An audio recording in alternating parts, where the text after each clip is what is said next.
It's the hottest alternative health fad. It boasts an impressively vast and well-stocked medical cabinet. It's endorsed by royalty and the stars, and is doing a booming trade in high street pharmacies. 500 million people worldwide claim to use it. What is it? It's a system for dosing up on a dilute solution of water. Welcome to the bizarre world of homeopathy. Homeopathy was dreamed up in the late 18th century as a way of boosting the body's vital spirit. One of the central tenets handed down by its founder, Samuel Hahnemann, was that like cures like. Superficially, this might sound faintly plausible, but unlike a vaccine that introduces a diminished form of a virus into the body in order to provoke its immune system, like cures like makes the unfounded assumption that what causes similar symptoms can cure those symptoms. In Hahnemann's world, dilute poison ivy cures skin rash because, undiluted, it causes a rash if touched. By the same principle, red onion can alleviate streaming eyes and snake venom stiffness. But amazingly, homeopathy gets even stranger still. Homeopaths claim that the more you dilute an active ingredient in water, the stronger medicine it becomes. Most homeopathic remedies are marked 30C. What does that mean? It means 1 part medicine to 100 to the power of 30 parts water. How much? A drop in a fish tank? No? A fish tank is nowhere near big enough.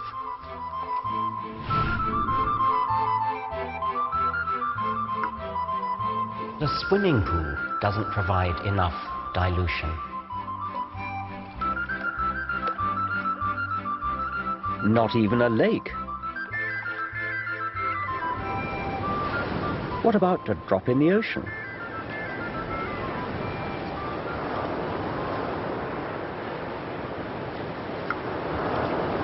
But it turns out that even the sea isn't big enough. For the really approved homeopathic recipes, in order to get 1 molecule of the active substance, you need to imbibe all the atoms in the solar system. To science, just doesn't make sense. Even homeopaths acknowledge that there is not a single molecule of active ingredient in the bottle they sell you. It's just water. So how can it possibly work? In an attempt to resolve the paradox, homeopathy boldly paddles further up the creek of pseudoscience, claiming that water somehow has a memory of the now completely absent active ingredient. But wouldn't water also have memory of other, more common impurities it's come into contact with? Salt, urine.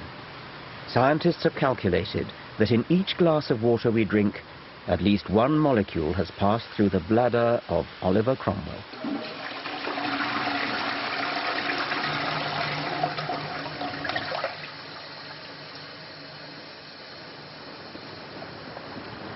Incredibly, you and I are paying for this unproven industry through our taxes. Despite the National Health Service's net £540 million deficit for 2006, the refurbishment of the Royal Homeopathic Hospital was part funded by the NHS to the tune of £10 million. That's equivalent to 500 nurses' salaries. Right here on the floor, here's a point to illustrate. Wooden floors, very unusual in a modern healthcare facility. This hospital was only completed 18 months ago. So this is our main clinical area.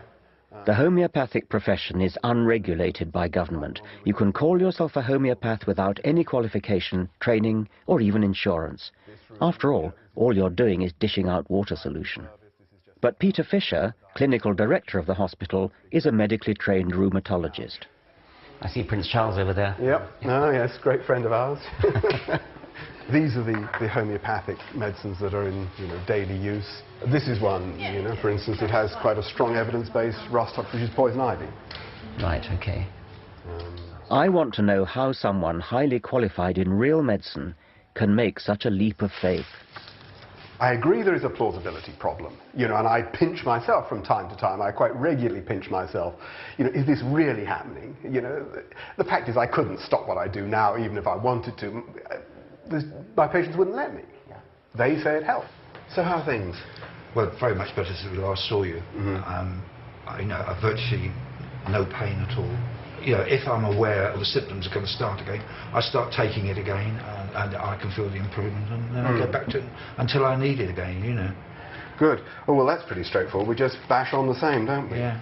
I'm still taking the remedies, but you said to me, if you get little reactions, just hold off taking the remedies until they then subside. So therefore, I've been doing that. So, for example, I haven't had a remedy for a week now.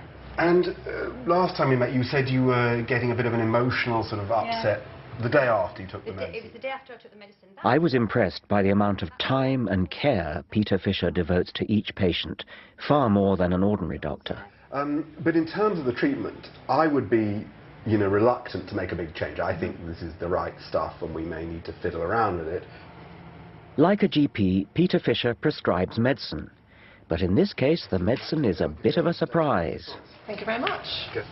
Common salt, natrium muriaticum, sodium chloride, again in an ultramolecular dilution. Obviously, since it's common salt, she's obviously taking in a hell of a lot of common salt anyway. Yes, oh sure. How does the one... Well, the truth is nobody knows. I don't know, nor does anybody else. Yeah. The question is, do you think that because we don't know and because it seems implausible, it can't work? And that may be where you and I differ. Actually, the most recent problem was your skin, wasn't it? That's right, yeah, my hands, they've cleared up quite well. And my scalp's a lot better. While patients like these provide positive anecdotes for homeopathy, subjective stories are not enough for science. I want to pin down precisely what double-blind trials have been conducted. Good. Over 100 have been done, some by me. On the whole, they're positive. And I worked hard on it. But in the face of great skepticism, in the face of many people who say, oh, well, yeah, we're not going to fund homeopathy, it's got to be a load of rubbish.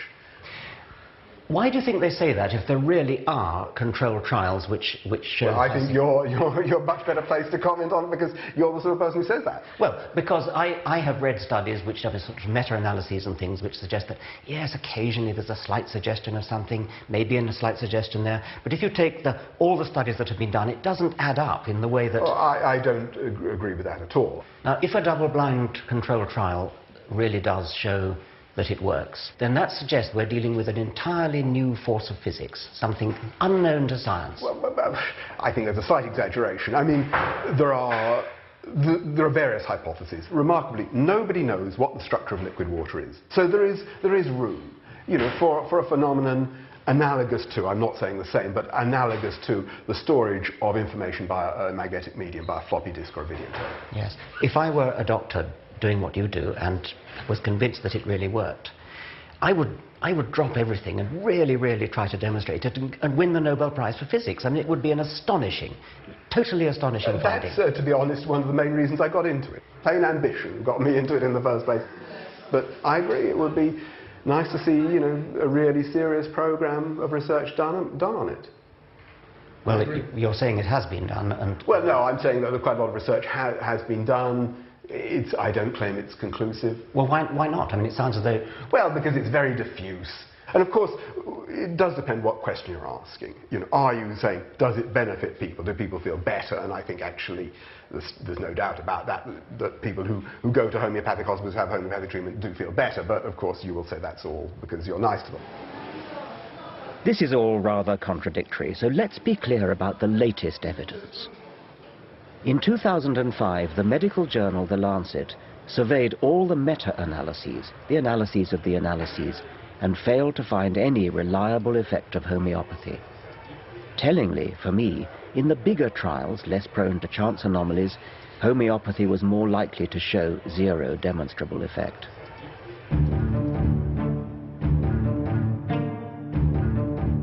And yet, despite the lack of robust evidence, homeopathy thrives. Many clinicians look on in horror at the unlevel playing field of trials and evidence for medical licensing. In 2004, American trials seemed to show that the drug Herceptin could halve the death rate for a particularly virulent form of breast cancer. This was a major breakthrough.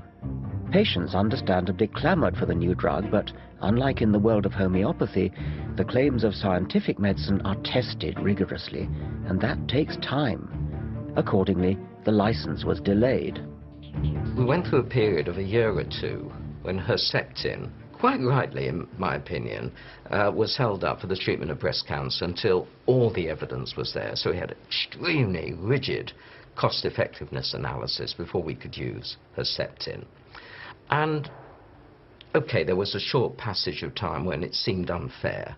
But you compare that when actually lives are lost, because we're talking about life-threatening disease with drugs which actually save lives, to the way that ineffective, irrational remedies are just being nodded through.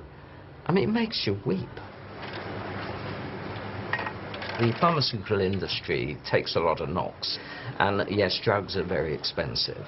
But the reason they're so expensive is there may be 20 years of R&D to get to an effective product. Every step of the way is checked and double-checked. And now, through the back door, we're getting a class of compound being allowed into the marketplace with a license with no such evidence of efficacy. I can't understand how you could even... But if homeopathy isn't tested properly or flunks its trials, then why do homeopaths remain popular? A lot of them owe their success not to the homeopathy, but to the fact they are decent people. They have time, they're compassionate, they look the patient in the eye, they talk to someone for an hour. These are nice people.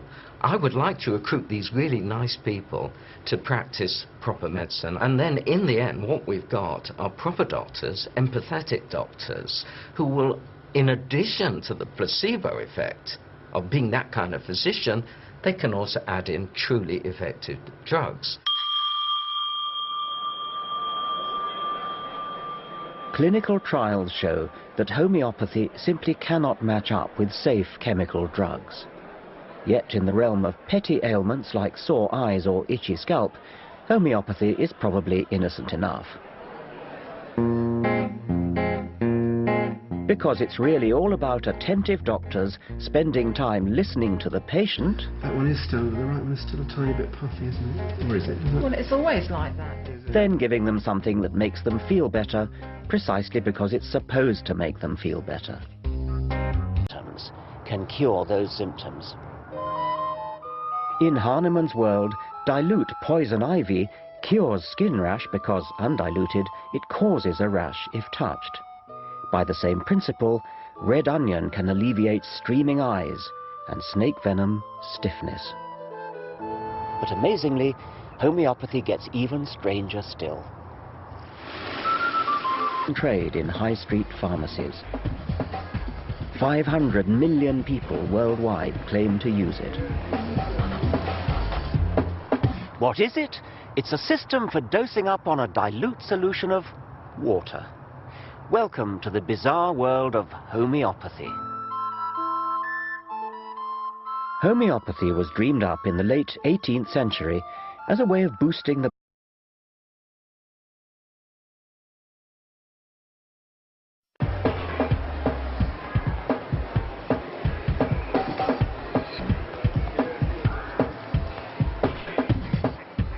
It's the hottest alternative health fad. It boasts an impressively vast and well-stocked medical cabinet. It's endorsed by royalty and the stars, and is doing a booming body's vital spirit.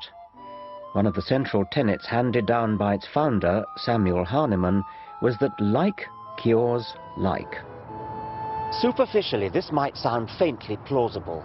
But unlike a vaccine that introduces a diminished form of a virus into the body in order to provoke its immune system, like cures like makes the unfounded assumption that what causes similar symptoms.